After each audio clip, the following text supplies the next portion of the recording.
Vamos falar agora de transporte público. Esse assunto tem chamado a atenção dos moradores de São José, da população que tem acompanhado de perto a licitação do transporte público da cidade. E a gente que tem um pouco mais de cancha nessa história aqui, eu me lembro da outra licitação de transporte que foi feita na administração Eduardo Cury, também teve seus problemas, foi arrastada e trouxe aí o sistema de transporte público que aí está. Agora deve ser feita uma nova licitação que vai incluir um novo modal de transporte de alta capacidade, que é o VLP, o veículo leve sobre pneus, moderníssimo. A gente mostrou em primeira mão aqui no Vale Urgente ele operando, né? O Marvin rodou dentro dele, falou que é silencioso, né? Que é bacana demais. A gente tá vendo imagens aí dos veículos, né? Inclusive rodando, né? Que a gente mostrou aqui com exclusividade. Esses veículos vão rodar na linha verde, que é uma linha específica e exclusiva para eles. Mas é uma linha nova, que deve ser entregue de acordo com a prefeitura ainda no primeiro trimestre, e agora não se tem mais a certeza se no primeiro trimestre a gente vai ter o final da licitação. Os ônibus novos deveriam chegar para rodar em maio. Eu vou conversar sobre isso e a situação da Itapemirim, que venceu os 2 lotes do transporte público na cidade, com o secretário de Mobilidade Urbana, Paulo Guimarães, está ao vivo com a gente. Secretário, uma ótima tarde, obrigado por nos atender. Aliás, o secretário hoje atendendo a imprensa durante todo o dia. A gente já conversou de manhã no Primeira Hora Regional, tinha uma situação, eu vi a sua entrevista no Band Cidade na hora do almoço, já com uma nova situação. Neste momento, o que dá para falar? A gente já sabe que a Itapemirim, que havia sido notificada pela prefeitura, enviou documentos para vocês, mas não aquilo que se esperava já no início da semana, que é o comprovante da compra ou da aquisição dos veículos novos para rodar. Como é que fica a situação? Como é que está neste momento o processo da licitação, secretário? Boa tarde. Boa tarde, Nicoline, a todos que nos assistem. Na verdade, a gente já fez uma avaliação com relação à documentação que foi apresentada, né? Como você mesmo disse, a gente já tinha antecipado isso no Jornal do Almoço, que não foi apresentado o contrato de aquisição de frota. Lembrando, Nicolini, que esse é o ponto principal da nova concessão, né? A empresa precisa ter os ônibus para poder conseguir fazer essa operação, então esse ponto, esse elemento é crucial para a nossa tomada de decisão. E o que foi apresentado hoje pela manhã? Foi apresentada uma série de justificativas pela não apresentação desse compromisso de aquisição dos veículos. Então, basicamente, a documentação ela tem 4 argumentos principais. O primeiro, que é um argumento até pequeno, né, diante de todo o contexto, que é com relação ao prazo dessa apresentação. Eles se referem a esse prazo como sendo o prazo da ordem de serviço, mas o edital é claro com relação a esse prazo a partir da assinatura do contrato. A diferença entre um e outro é coisa de 2, 3 dias, e eles estão pedindo 30 dias para poder solucionar. Então, isso é um argumento que acabou não sendo aceito. O segundo argumento é que eles não conseguiram ainda finalizar o pedido da frota porque dependem da licitação dos sistemas de tecnologia, né, essencialmente a bilhetagem eletrônica. Então, lembrando aí os nossos espectadores, o sistema de transporte público futuro, ele é dividido em 3 partes. A operação técnica, que são esses 2 lotes que estão contratados com a Itapemirim, a gestão financeira, que é o sistema de tecnologia que vai cuidar da compensação dos pagamentos, e o sistema de bilhetagem eletrônica, que a gente chama de meios de pagamento, que vai substituir o nosso bilhete único. Isso também não é um argumento que se sustenta, né, por 2 motivos. Primeiro, que os equipamentos embarcados, os equipamentos de bilhetagem eletrônica, eles possuem padrão de mercado. Então, a gente não precisa saber qual é o validador, né, que é aquele equipamento que lê os cartões eletrônicos, para poder fazer a aquisição de frota. É um argumento que não se sustenta. E, independente disso, né, o segundo motivo é que hoje o atual sistema de bilhetagem eletrônica é um bem reversível da concessão. Então, o que significa isso? Ele volta para a prefeitura com o encerramento dos atuais contratos de concessão. Então, isso não impede, independente do que vai acontecer nas outras licitações, isso não impede da gente colocar o sistema em andamento. Então, esse segundo argumento apresentado pela Itapemirim, ele também não se sustenta. Um outro argumento que foi colocado é que eles informaram na documentação que estão com dificuldade na aquisição de frota, mas que estão em tratativas avançadas para a locação dessa frota. E o que acontece é que o edital ele não prevê esse tipo de modalidade, né? Ele previu, inclusive, grande parte do investimento, né? Os quase 300 milhões de reais que precisam ser investidos para o início da operação, a grande parte dele é referente à aquisição de frota.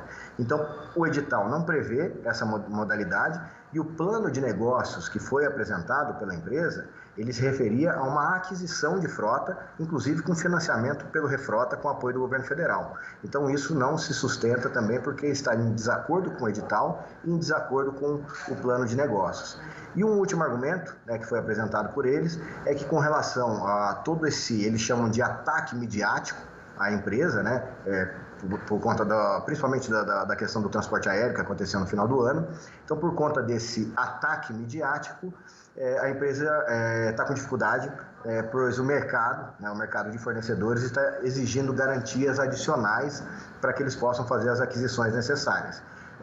Isso não diz respeito à prefeitura, né, a gente precisa se basear no edital e naquilo que foi contratado. Então, esse quarto argumento de que o mercado está criando uma dificuldade em função da imagem da empresa estar arranhada, não é um argumento que a gente pode acatar.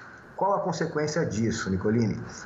A gente vai responder isso formalmente, então eu estou antecipando aqui em primeira mão para vocês qual vai ser o procedimento da Prefeitura. A gente não formalizou essa resposta ainda, mas a gente vai responder a Itapemirim que os seus argumentos não foram acatados e imediatamente está sendo aberto um processo de penalização por descumprimento de contrato.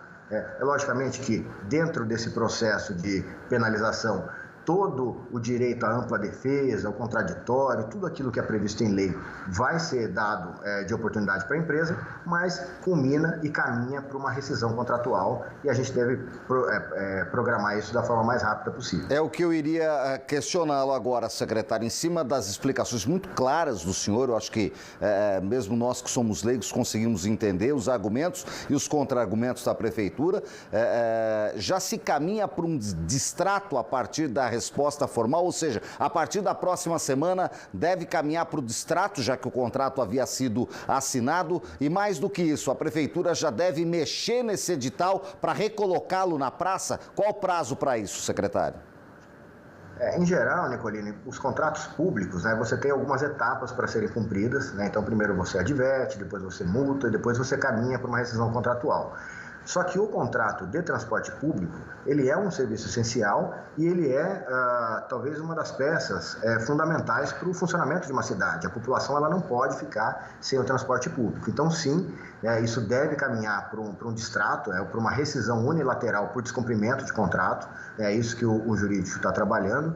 E na segunda-feira, imediatamente, a gente já coloca as nossas equipes para trabalhar já nessa revisão dos editais. A gente só pode disparar uma nova licitação a partir do momento que a gente concluiu a rescisão contratual, mas os procedimentos internos já na segunda-feira já começam a ser adotados para que a gente possa fazer as revisões necessárias e conseguir refazer esse processo licitatório a tempo de fazer isso dentro da vigência dos atuais contratos de concessão que vão até outubro desse ano.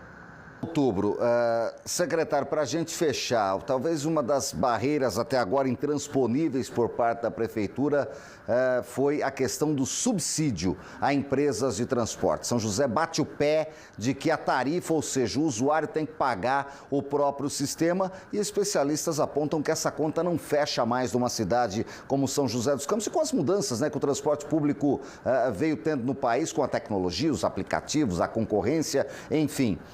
Esse deve ser um caminho. A Prefeitura passa a estudar a possibilidade de se entrar com subsídio num próximo edital para se conseguir fechar uma conta e oferecer um transporte digno, com qualidade e a um preço que seja possível para a população? Sim, Nicolini, essa é uma opção, inclusive já estava previsto nesse contrato. O contrato atual, ele tem uma tarifa de transporte público. Então, o que significa isso? Que o cidadão paga na catraca é o que a empresa recebe pelo serviço. No sistema que está sendo contratado, no sistema futuro, a gente faz uma diferenciação dessa tarifa. A gente tem uma tarifa que é chamada de tarifa técnica, que é aquilo que a empresa recebe pelo serviço, e o que a gente chama de tarifa pública, que é aquilo que o cidadão paga. A diferença entre uma e outra é o subsídio. Hoje, né, os contratos atuais não permitem o subsídio, mas a legislação que embasa, né, as leis que embasam o futuro contrato já tem essa permissão e sim, até diante de tudo que aconteceu por conta da pandemia e do novo momento do sistema de transporte público no Brasil e no mundo, sim, a gente considera essa opção. É lógico que a gente tenta trabalhar da forma mais enxuta possível para preservar o dinheiro público ao máximo, por isso a gente tem bastante elemento de fiscalização contratual, bastante tecnologia sendo aplicada para que realmente a gente tenha o melhor desempenho do sistema de transporte público, mas sim, essa é sim uma possibilidade e já está prevista, inclusive, nos atuais contratos. Paulo Guimarães, secretário de Mobilidade Urbana de São José dos Campos, muitíssimo obrigado pela atenção, pelas explicações. A população segue utilizando as empresas que hoje operam. Até outubro o contrato é vigente e a gente torce. Eu realmente torço para que vocês consigam concluir essa nova licitação que deve ser aberta até o mês de outubro. Boa sorte, secretário. Até a próxima. Grande abraço a todos, bom finalzinho de semana para vocês aí. Muito obrigado. Esse secretário Paulo Guimarães, sempre muito gentil, nos atendendo e trazendo explicações importantes para a população.